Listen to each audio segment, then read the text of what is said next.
Normally, stating that a new or updated car is just like its predecessor kind of saps the life out of its newness. Take the 2017 Mercedes-Benz GLS450, for example. Its close kinship with last year's GL450 may not be exciting, but it is a good thing, as that model represented the ideal intersection of price, performance, and fuel economy in the 4-model GL class lineup.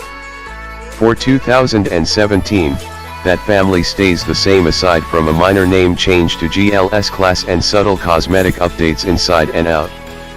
Sharing its 362 HP 3.0-liter twin-turbocharged V6 with the pre-refresh, S-less GL450, the GLS450 again slots into the lineup above the diesel-powered GLS 350D and below the high-powered, high-priced, 8-cylinder GLS 550 and GLS 63 AMG variants. Make that way below the V8-powered GLS 550 and GLS 63 AMG, which start at $94,775 and $125,025. They play in a different arena than the $69,625 GLS450. The GLS450 comes in $1,650 over a GLS 350D, and for that extra scratch you get 107 more horsepower at the expense of a few mpg.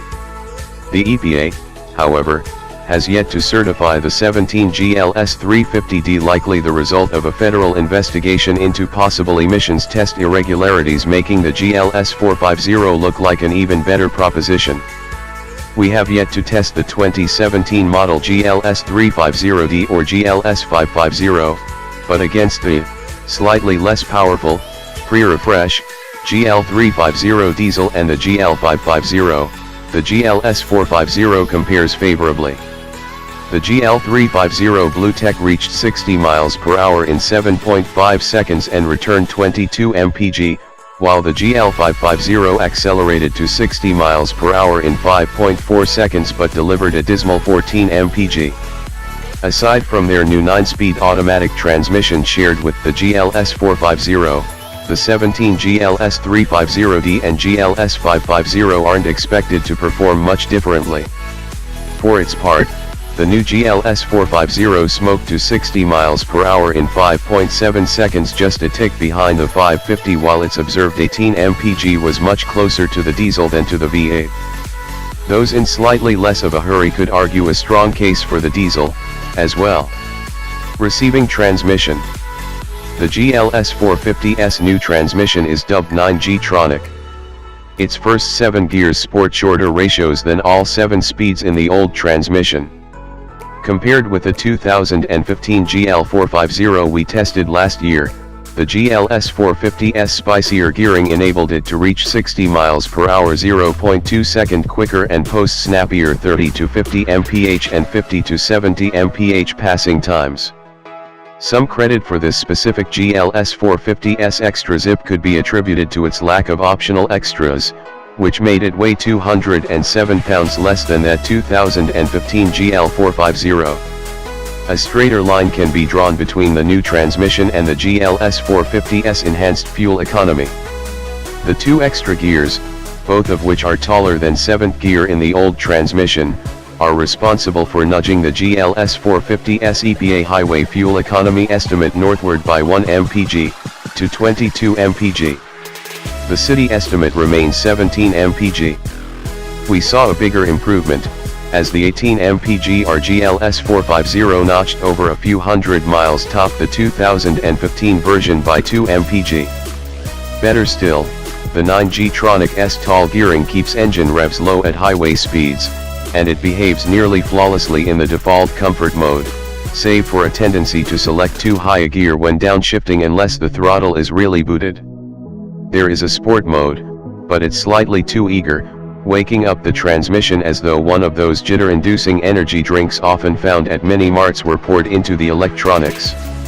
Lower gears are feverishly held, even at a steady cruise, and first gear is used when accelerating from a stop, second is used in comfort mode in the interest of smoothness. If you absolutely have to make it to soccer practice on time, use this setting. The only other new feature vying for attention is a touchpad controller for the updated command infotainment display.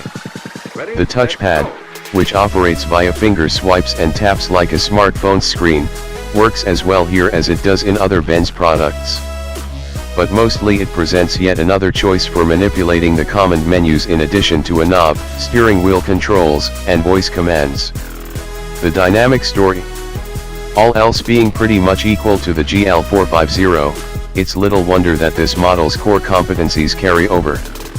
The interior seats up to 7 in comfort, and although adults will fit in the third row, those chairs will seem most accommodating to children or teenagers.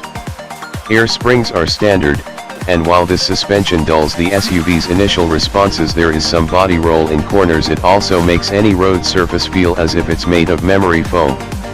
And despite the body lean, the GLS posted 0.79 g of cornering grip on our skid pad, which is above average for something 72.8 inches tall and weighing nearly 5,400 pounds. The rest of the big Benz's dynamic qualities are to be expected, with the steering tracking well on the highway but otherwise being numb and with slow, vague responses to driver inputs.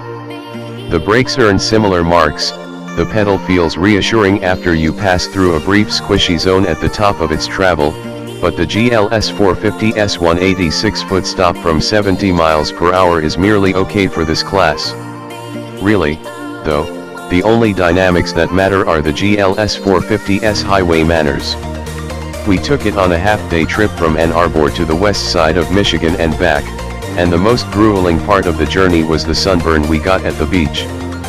Fill the GLS450 with people, cargo, up to 94 cubic feet with the second and third row seats folded, or both, and you can schlep them far and wide in soft riding quietude. It's particularly telling that this fairly sparsely optioned GLS450 seemed so luxurious and relaxing to drive.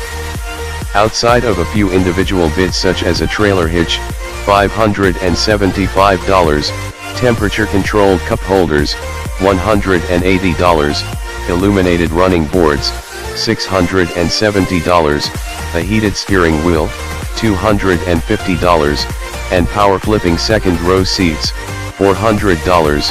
Our test car's biggest addition was the $3,830 premium package that brought Sirius XM satellite radio, Apple CarPlay, a proximity key, lane keeping assist, ambient interior lighting, and a power passenger seat.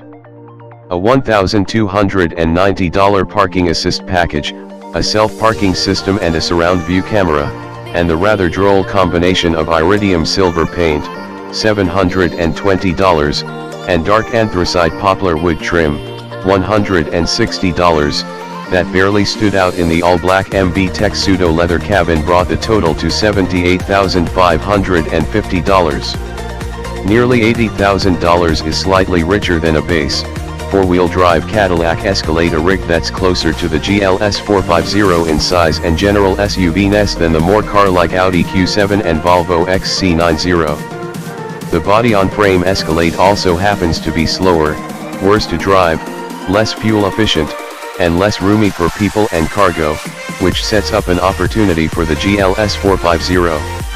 In our current editorial rankings, the GLS class, the whole family, trails the Audi and the Volvo, mostly because those tall wagons are more athletic and exquisitely appointed across the breadth of their ranges, but neither can tow more than 5,000 pounds or fit adults in their third-row seats.